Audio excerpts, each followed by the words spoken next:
Salut à tous les amis, aujourd'hui on se retrouve pour analyser un combattant que moi j'apprécie tout particulièrement également.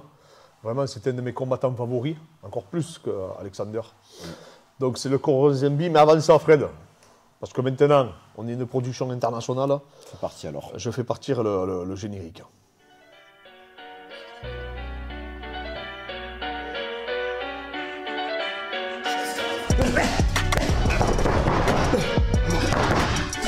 Je m'appelle Clément Marcoux.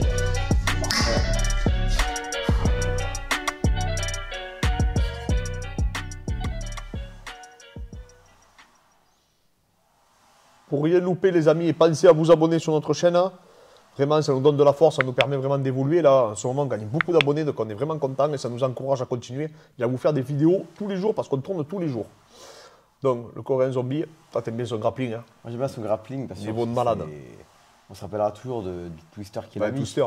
Le twister, pour vous rappeler, c'est la finalisation qu'avait, j'allais dire créé, mais non, c'est pas créé. Pas créé, mais en tout cas, popularisé. il a popularisé en MMA. Et Eddie Bravo qui l'avait donc popularisé et qui l'avait fait connaître. Et lui, il avait dit quand il a placé le twister, et je l'ai appris sur YouTube en regardant Eddie Bravo. Et du coup, à l'époque, ça avait fait le buzz. Et donc, du coup, depuis ce jour-là, il a quand même été, il a vraiment développé. Et là, c'est devenu un combattant hors du commun. Hors du commun, surtout qu'il est vraiment complet. Il a une très bonne défense anti-lutte. Il est extrêmement fort debout. Il cogne très, très, très fort. Vous allez voir les vidéos où à un moment donné, il affronte José Aldo qui était à son môme. Il y met une combinaison droite-gauche. José Aldo, il fait 2 mètres de recul. À Poirier, allez voir le combat. Parce que là, j'y reviendrai pourquoi il a réussi à soumettre Poirier en bras-tête. Il a soumis Poirier en bras-tête. Et à un moment donné, ils se font la guerre les deux debout. Ouais. Poirier, il est obligé de plonger dans les jambes. On a une analyse qui va être prête et qui va être faite après cette vidéo-là. Vous allez voir que c'est vraiment impressionnant. Donc ne loupez pas l'analyse du Corenzombie qui va sortir donc bientôt. Et vous allez voir que c'est vraiment pas juste un grappleur. Non, non, non, c'est un combattant qui est vraiment exceptionnel. Hein, qui est exceptionnel, il faut savoir qu'on l'appelle le zombie. Tu sais pourquoi on l'appelle le zombie? Parce qu'il marchait, il encaissait comme un malade, non? Ouais, c'est ça. En fait, c'est pour ça d'où son surnom. Il va bien, ce surnom. Parce qu'il renonce jamais, en fait. Et quand on voit, il est légitime pour moi. C'est pas quelqu'un qui est arrivé parachuté. Voilà, pour le titre, c'est quelqu'un qui a battu Yair Rodriguez. Enfin, pardon, qui a pris un KO à la dernière seconde alors qu'il y avait roulé dessus. Il a tué Frankie Edgar, il a soumis Dustin Poirier, il a battu tous les mecs. Les seuls mecs qui l'ont battu, c'est Brian Ortega. Mais pour arrêter ce mec, c'est très compliqué. Il a un mental de dingue, il frappe très très très fort comme une mule. Et surtout, il n'a pas peur de se jeter sur les coups, étant donné qu'il est en grappling, sur le dos, il est juste monstrueux. Donc je vais vous faire une petite analyse physique de notre ami le Corenzombie. Donc pareil, en biais, on n'a pas trouvé malheureusement de photos qui étaient explicites. À chaque fois, ils ont les bras levés, etc. Donc c'est compliqué. Donc il a une ceinture scapulaire qui est normale. Hein. Il n'a pas vraiment une ceinture scapulaire ou des clavicules étroites. Hein. Ou large, c'est moyen. Par contre, il a un nez très long encore lui aussi, hein, humérus, très long radius.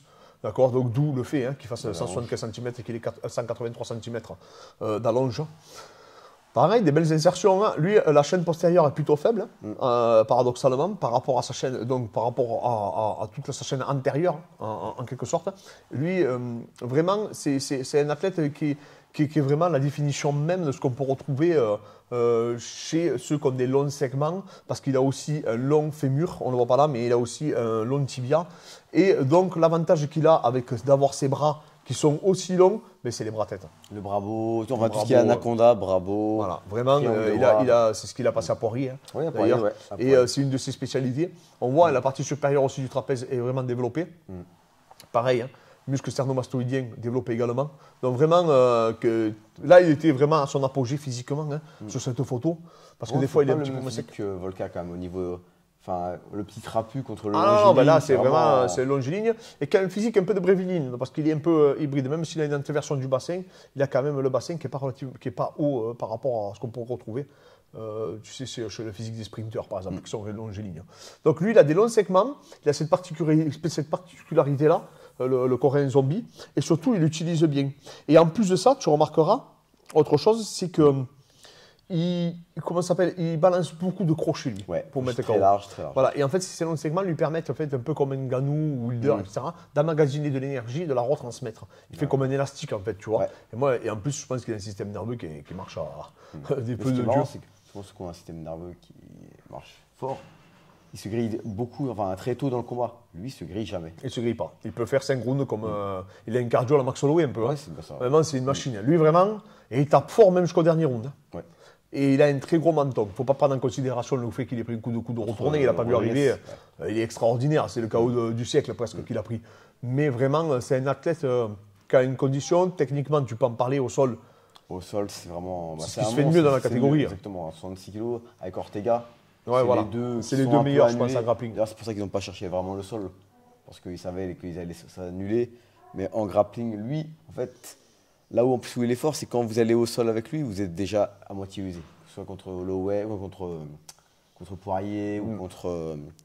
Comment il s'appelle, contre Léonard Garcia. Bien sûr. À chaque fois, ils sont grillés et ils vous placent des finalisations comme le twister, comme par exemple le Bravo. Et en plus, il est opportuniste. Il est très opportuniste. À un moment donné, contre Poirier, il tente un Jouji, mais à une vitesse.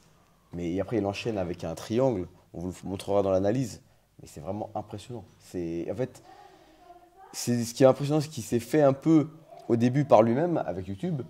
Et qu'après, il s'est développé après dans des grands clubs. Et maintenant, il est chez Judo. Voilà. En fait, avant, quand il allait aux États-Unis, il était au MMA Lab, là où il y a Benson Anderson. Et maintenant, il est chez Henry Cejudo, donc Triple C, qui est sûrement un des meilleurs. Un des meilleurs coachs, beaucoup de gens disent. Actuellement. Et est-ce que ça va jouer en sa faveur contre Volka ? Ça peut être que bénéfique. Après, ça peut être intéressant parce qu'il tourne beaucoup avec ses judo pour la suite de sa carrière. On ne parle pas que de ce combat parce que là, c'est une analyse sur le courant zombie, mais en général. Mais en tout cas, ça peut être intéressant qu'il reste aux États-Unis, qu'il travaille encore plus sa lutte offensive. Et il fait beaucoup de balayage et de ramassement de jambes un peu à ses judo. Beaucoup. Déjà. Parce que j'ai vu sur un light. Alors, je n'ai pas trouvé. C'était pas intéressant ce que j'ai trouvé un peu physique, un peu de corde à sauter. Il faisait un peu de corde, donc je ne voulais pas mis parce que franchement, c'est même pas classique. J'ai tapé en anglais, j'ai essayé de taper en coréen, il n'y a rien qui m'est sorti. Si j'ai fait Google Trad, j'arrive pas à trouver des trucs sur lui. Que ce soit un gros. Quelqu'un vraiment passionné par ça. Lui, c'est plus vraiment quelqu'un qui tourne beaucoup, je pense. Ouais, il tourne beaucoup, il fait beaucoup de volume. D'entraînement, il s'entraîne énormément. Hein. Il dit qu'il s'entraîne à peu près 3 fois par jour. Il fait beaucoup de grappling, beaucoup de judo, de lutte, etc. Et quand j'ai tapé donc, sur YouTube pour essayer de trouver, ou sur Google, il m'est sorti plein de vidéos avec la télé-réalité coréenne. Oui, il y a beaucoup de mecs de la télé-réalité coréenne qui ont fait des vidéos avec lui. Donc voilà, c'est vraiment un combattant que moi je trouve terrifiant. Et surtout, si vous regardez bien, il y a quand même eu un avant et un après au moment où il est parti faire son service militaire pendant 2 ans. Et donc du coup, il a fait blessure plus service militaire.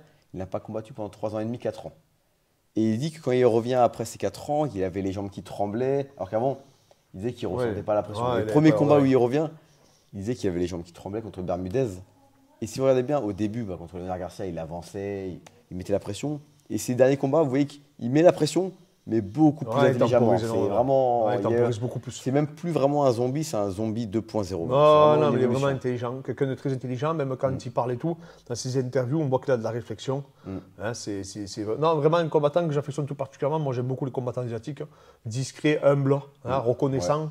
Donc vraiment. Et aussi, pareil, sous-côté parce que sa cote, elle est à 6. Non, mais même sous-côté tout court. Le Coréen zombie, il n'y a que les aficionados du MMA qui le connaissent, alors que c'est un véritable monstre de la catégorie. Et c'est un monstre depuis 10 ans. Oui. Donc ça ne fait pas 1 an ou 2, ça fait vraiment une dizaine d'années. Le combat qu'il avait fait contre Aldo à l'époque. Ah oui, c'était déjà monstrueux. Il s'est blessé à l'épaule contre José Aldo. Et José Aldo voulait l'amener au sol. Pour vous dire à quel point, et le grand José Aldo, à quel point il était dangereux. Les amis, merci encore à tous pour votre force. N'hésitez pas à nous mettre un like, à nous mettre un commentaire. N'hésitez pas à nous dire qui vous voulez qu'on analyse. Et on vous remercie et on vous dit à très vite, les amis.